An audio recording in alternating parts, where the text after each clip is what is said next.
Welcome back, passengers, and welcome aboard, new passengers. Cruising with Chef Matt. So anyway, let's get back to talking about being wild in Florida. Actually, my trip to wild Florida with the no Disney, no Universal Orlando. So stay tuned because you don't want to miss this one.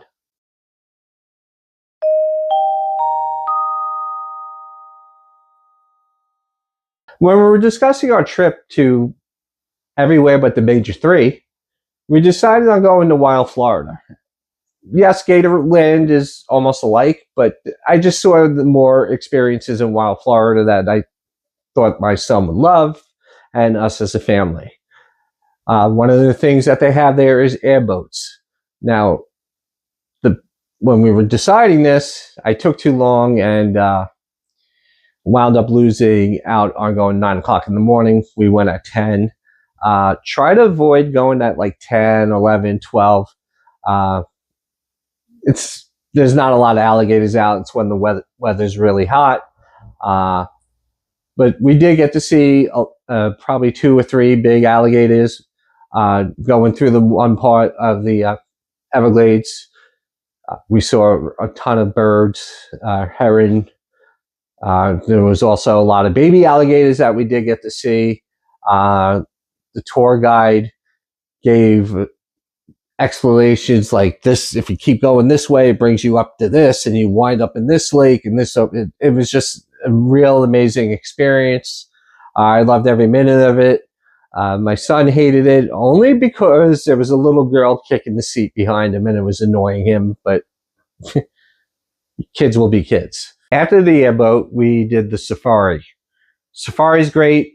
You drive 5 miles an hour, and you could stop and you could pull off also if you want to watch the animals even more.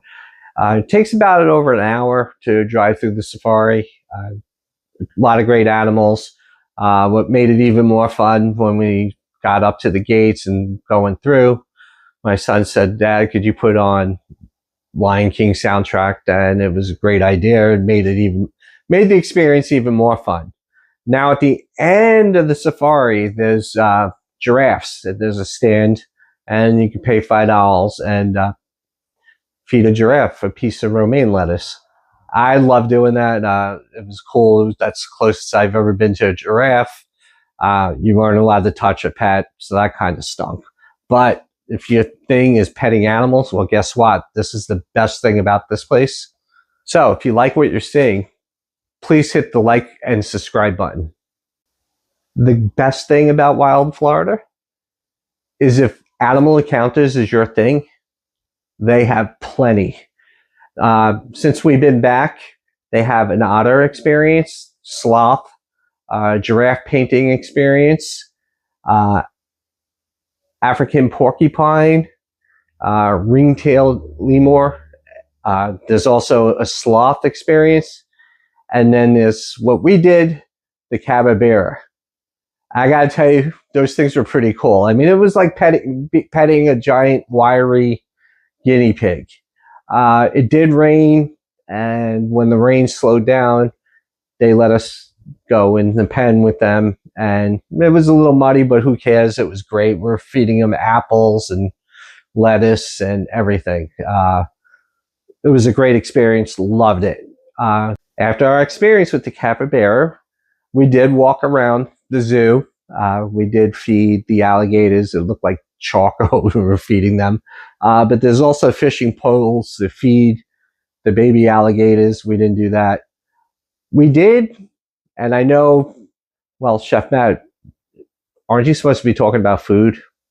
Well, we did eat at the cafe. My wife and son had chicken fingers. I, of course, being in a zoo, why not have alligator nuggets? So I had that. They were good. They weren't the best I've ever had in my life. In fact, the food was, yeah. But, as I said, you come in and out of the park. So if you bring a picnic lunch or something, you're able to do that as well. They do have a very large alligator named Fluffy.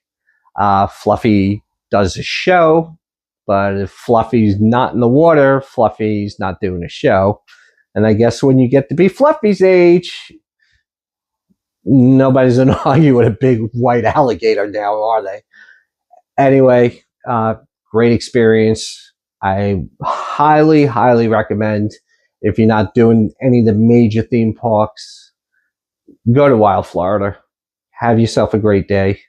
Your kids will love it. And remember, keep cruising.